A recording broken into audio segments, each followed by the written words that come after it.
പ്രിയപ്പെട്ട സുഹൃത്തുക്കളെ, കഴിഞ്ഞ 5 വർഷക്കാലമായി ഈ രാജ്യത്ത് ഒരു ഭരണകൂടം ഉണ്ടായിരുന്നോ? ഇവിടെ ഒരു സർക്കാർ ഉണ്ടായിരുന്നോ?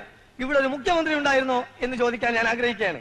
ഒരു കാര്യം നിങ്ങൾ മനസ്സിലാക്കണം, നിങ്ങൾക്ക് ഭാരതീയ ജനതാ പാർട്ടിയെ സംബന്ധിച്ച് ഒന്നും അറിയില്ല. താൻ ആളൊരു തട്ടിപ്പ് വെട്ടിപ്പ് വീരനാണെന്ന് നേരത്തെ എനിക്ക് മനസ്സിലായി. നോക്കൂ, കേരളത്തിൽ ഒരേ ഒരു political party, Bharatiya Janata party, സംഘടനാ തെരഞ്ഞെടുപ്പിൽ 4 വനിതകൾക്ക് ജില്ലാ അധ്യക്ഷ സ്ഥാനം കൊടുത്തിട്ടുണ്ട്.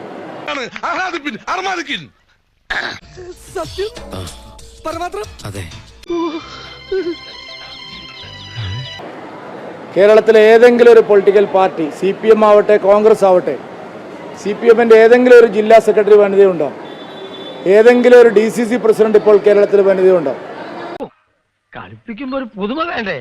വേണ്ടട്ടോ, നീ ചായ അടിച്ചാ മതി, നീ എന്നെ അടിക്കാൻ നിൽക്കണ്ട. ഓക്കെ, ഞങ്ങൾ 4 പേർക്ക് വനിതാ നേതാക്കൾക്ക് അവസരം കൊടുത്തിട്ടുണ്ട്. ഇതൊക്കെ പറയാൻ വാസണം വരേണ്ട വല്ല കാര്യമുണ്ടാ? ആരെങ്കിലും ഒരാളെ പറഞ്ഞാച്ചാ പോരായിരുന്ന? മറ്റൊന്ന്, ഞങ്ങള് ഹിന്ദു പാർട്ടി എന്നാണല്ലോ പറയുന്നത്. പിന്നെ ഞങ്ങളുടെ കൂടെ വർഗീയ പാർട്ടികൾ ഉണ്ടെന്ന് RJPക്കാർ ആരോപിക്കുന്നുണ്ട്. അത് തെറ്റാണ് സുഹൃത്തുക്കളെ. പിന്നെ വർഗീയ പാർട്ടി ഇല്ലെന്ന് പറഞ്ഞുകൂടാ. ഞങ്ങളുടെ കൂടെ ചേർന്ന ശേഷം അവരിൽ യാതൊരു വർഗീയതയും ഞാൻ കണ്ടിട്ടില്ല. അല്പം സ്വല്പം കോഴി ബിരിയാണി കഴിക്കുന്നത് വർഗീയതയാണോ എന്ന് ഞാൻ വെല്ലുവിളിക്കാറ്. പോട്ടെ സാറേ കേട്ടാ, വീട്ടുകളാ ബോട്ടിയില്ലാത്ത അവൻ എന്തെങ്കിലും പറഞ്ഞെന്ന് പറഞ്ഞ് വിവരമില്ലാത്ത നിങ്ങളല്ലേ അത് ക്ഷമിക്കേണ്ടത്. ഞങ്ങള് 3 ക്രിസ്ത്യൻ ലീഡേഴ്സിന് ജില്ലാ പ്രസിഡന്റിനുള്ള അനുമതി കൊടുത്തിട്ടുണ്ട്. എന്ത് തങ്കപ്പെട്ട മനുഷ്യനാടാ ഇവനെ പറ്റി നീ തോന്നിയ ദിവസം പറഞ്ഞത്. എന്റെ അറിവില്ലായ്മ കുറവുണ്ട് അങ്ങനെ പറഞ്ഞു പോയതാണ്. ഞങ്ങൾ സവർണ പാർട്ടി എന്നാണല്ലോ പറയുന്നത്. 2 പട്ടികജാതി നേതാക്കൾക്ക് ഞങ്ങൾ ജില്ലാ പ്രസിഡന്റുമാരായിട്ട് അവസരം കൊടുത്തിട്ടുണ്ട്. എന്ത് തങ്കപ്പെട്ട മനുഷ്യനല്ലേ. അടുക്കുമ്പോഴല്ലേ ആളുകളെ പിടികിട്ടുന്നത്. അതെ, നമ്മളെന്താ ഈ മനുഷ്യനെ നേരത്തെ കണ്ടുമുട്ടായിരുന്നത്?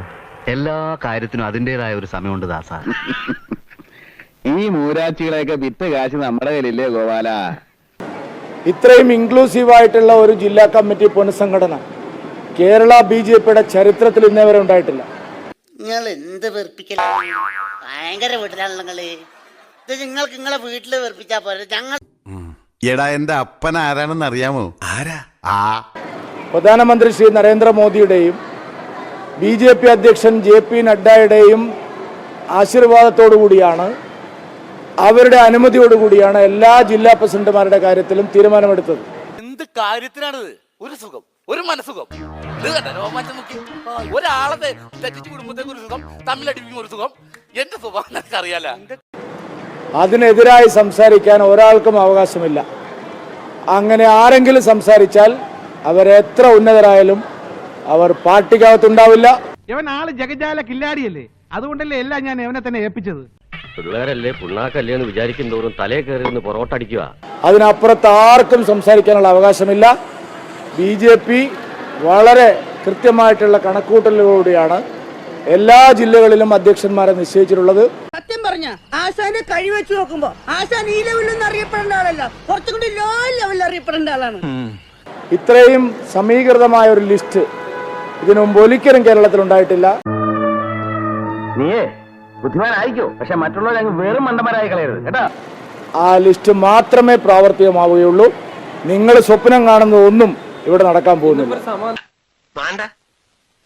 അപ്പൊ മുരളി എല്ലാം പറഞ്ഞ പോലെ നാളെ കാണാം. കാണണമെന്നില്ല. എന്നാ മറ്റന്നാ വരട്ടെ ചാച്ചി.